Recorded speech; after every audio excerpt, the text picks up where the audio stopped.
فأعوذ بالله من الشيطان الرجيم بسم الله الرحمن الرحيم ألا إن أولياء الله لا خوف عليهم ولا هم يحزنون الذين آمنوا وكانوا يتقون لهم البشرى في الحياة الدنيا وفي الآخرة صدق الله مولانا العظيم۔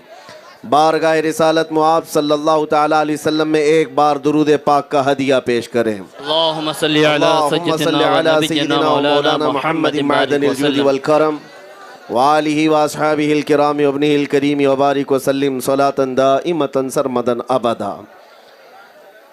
میرے لیے سعادت کی بات ہے کہ آج ایک عظیم اللہ کے ولی کی عرس کی تقریب میں حاضر، اور وہ بھی منبر پر شہ سواران علم و فقہ بھی ہیں، خصوصیت کے ساتھ اسیر مفتی اعظم ہند الحاج حضرت سعید نوری صاحب قبلہ دام اللہ اقبالہ، اور جالنا کے متحرک و فعال سنیت کی رونق اور سنیت کی آن بان شان سید جمیل رضوی صاحب، سبحان اللہ، بے شک، دیگر علماء اہل سنت مولانا عباس صاحب اس منبر پر جلوہ بار ہیں۔ یہ اتفاق ہے کہ ان حضرات کا پہلی مرتبہ اتنے بڑے اجلاس میں میرے ساتھ شراکت داری کے ساتھ اسٹیج ہو رہا ہے، ورنہ یہ حضرات بڑے بڑے اسٹیجوں پر بیٹھتے ہیں، لیکن آج میرے ساتھ بلکہ مجھے ان کے ساتھ اس بڑے جلسے میں بیٹھنے کا اتفاق۔ سب سے پہلے تو میں یہ بتاتا ہوں، مراٹھواڑہ کی پبلک بالکل دیوانی ہوتی ہے۔ اللہ، یہاں پر میں بات اسی سے شروع کرتا ہوں۔ جالنا میں پہنچتے ہی آپ کے علاقے سے ہی کسی کا میسج بھی آیا کہ حضرت 22 جنوری ہے، تھوڑا سنبھل کر کے بات کریں۔ ہم نے کہا استغفر اللہ، میرے عزیزوں توجہ، بات تو سن لے۔ جزاک اللہ، جزاک اللہ۔ اسی لیے میں کہتا ہوں دیوانے،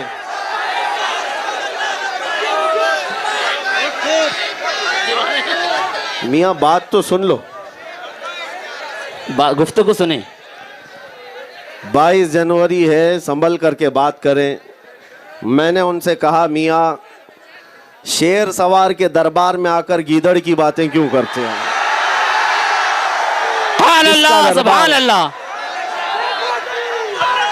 سنیوں کا شیر آیا، سنیوں کا شیر آیا۔ جالنا والوں کو تو کم سے کم ایسی بات نہیں کرنی چاہیے۔ جالنا والوں کو ڈری سہمی ہوئی بات تو کم سے کم نہیں کرنا چاہیے۔ ان کے احاطے میں 750 سال سے اللہ کا شیر آرام کر رہا ہے۔ میرے عزیزوں،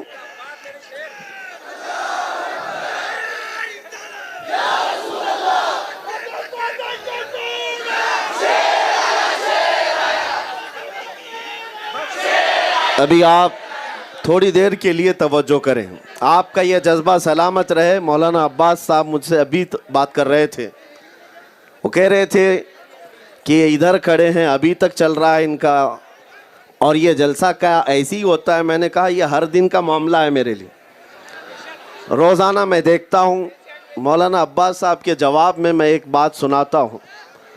کوئی ایک دیوانہ اور پاگل جو ہے قطب مینار پہ چڑھ گیا، ساری پولیس آ گئی، سارا ڈپارٹمنٹ آ گیا اس کو اتارنے کے لیے کہ اتر جائے، وہ کسی کی نہیں سنتا۔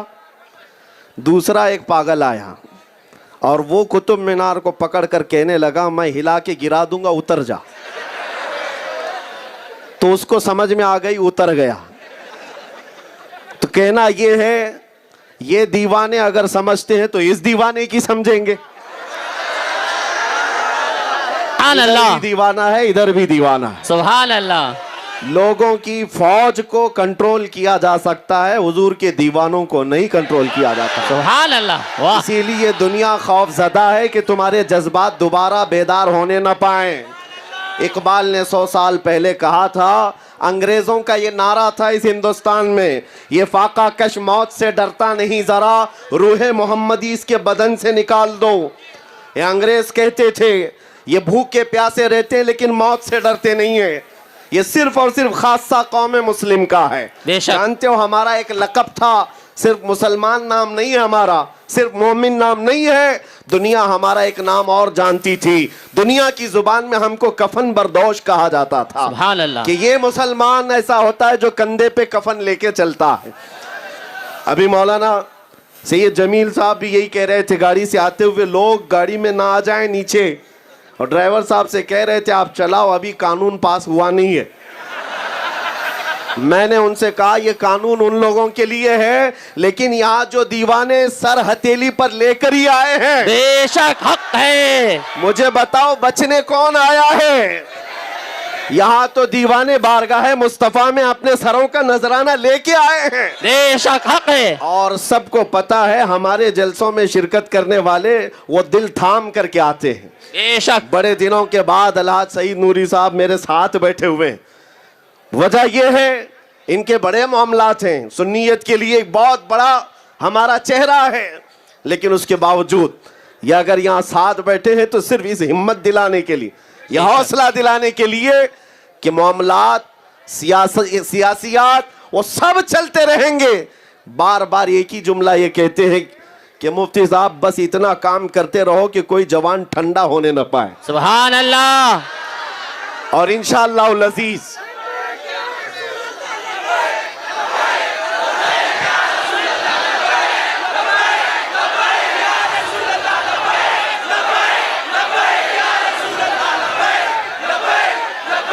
میرے عزیزوں، آپ کو اللہ تبارک و تعالیٰ نے وہ دین اسلام عطا کیا ہے جس میں ایک شوشہ بھی خالی نہیں چھوڑا گیا ہے، زندگی کا ہر نظام ہمارے پاس موجود ہے۔ قرآن پاک کی ایک آیت ایسی آئی ہے جس آیت کو پڑھ کر کے یہودی کہتے تھے اگر یہ ہمارے دین میں اتر جاتی تو ہم اس آیت کے اترنے کے دن کو عید کا دن مناتے۔ جانتے ہو کون سی آیت ہے؟ اليوم اکملت لکم دینکم واتممت علیکم نعمتی ورضیت لکم الاسلام دینا۔ سبحان اللہ۔ رب تعالیٰ نے فرمایا محبوب آج کے دن ہم نے آپ کا دین مکمل کر دیا ہے۔ یہ حجۃ الوداع حضور پاک صلی اللہ تعالیٰ علیہ وسلم کے آخری حج میں نازل ہونے والی آیت، رب فرماتا ہے تمہارا دین کمپلیٹ ہو گیا، اور اللہ فرماتا ہے میں تمہیں دین اسلام دے کر راضی ہوا۔ دنیا کے کسی بھی مذہب کے لیے یہ انعام نہیں ملا ہے، کوئی دین یہ دعویٰ نہیں کر سکتا کہ میرا دین کمپلیٹ ہے، کوئی نہ کوئی شوشہ خالی ہوگا۔ اس روئے زمین پر صرف دین اسلام ہے جو مکمل ہونے کا دعویٰ کرتا ہے۔ سبحان اللہ۔ ماں کی پیٹ سے پیدا ہونے سے لے کر قبر کی گود میں جانے تک ہر مسئلے کا حل اسلام کے پاس موجود ہے۔ بے شک۔ پوری دنیا کو جوڈیشری دینے والا، پارلیمنٹ کا نظام دینے والا، لا بنانے والا اسلام ہے۔ دنیا 18ویں صدی تک یورپ میں روڈ بنانے کے طریقے نہیں معلوم تھے، لوگ جانوروں کے ساتھ سویا کرتے تھے، ان کے ہاں گھر بنانے، لے آؤٹ بنانے، ٹاؤن شپ کا نظام تک نہیں تھا۔ جانتے ہو اسلام کی ترقیاں اس وقت تھی جب ابھی یورپ جنگلوں میں سو رہا تھا۔ اسلام نے پوری دنیا کو چلنے کا سلیقہ دیا ہے۔ آج مجھے صرف اور صرف دقت اس بات کی ہوتی ہے ہمارا بچہ پرسنالٹی ڈیولپمنٹ، اخلاق و کردار سیکھنے کے لیے ان کے پاس جاتا ہے جس کو پیشاب کرنے کا طریقہ نہیں معلوم، جس کو پیشاب کرنا نہیں آتا وہ تمہیں اخلاق سکھائے گا۔ اگر دنیا کے سب سے بلند اخلاق کہیں ہیں آمینہ کے لال کے پاس۔ سبحان اللہ۔ بے شک ہمیں کسی اور سے اخلاق سیکھنے کی ضرورت نہیں ہے۔ اے نوجوانوں، تم اس روئے زمین پر کیا بن کر کے آئے تھے؟ قرآن تو تمہیں کہتا ہے کنتم خیر امہ، سبحان تم اللہ، سب سے بہترین امت بن کر کے آئے ہو۔ تمہارا چلنا پھرنا دوسروں پر چھاپ چھوڑ دینا چاہیے۔ یہ نہیں ہے کہ تم یہاں سے امریکہ گئے، تم یہاں سے UK گئے، یورپ گئے اور وہاں کا کلچر اڈاپٹ کر کے لے کر آئے اور چڈی پہن کر کے گھومنے لگے۔ نہیں، تمہاری یہ چیز نہیں ہے۔ تم اگر کفرستان میں بھی جاؤ تو میرے نبی پاک کی سنتوں کی چھاپ چھوڑ کر کے آؤ۔ بے شک حق ہے۔ تم اپنے اخلاق و کردار کے بادشاہ ہو۔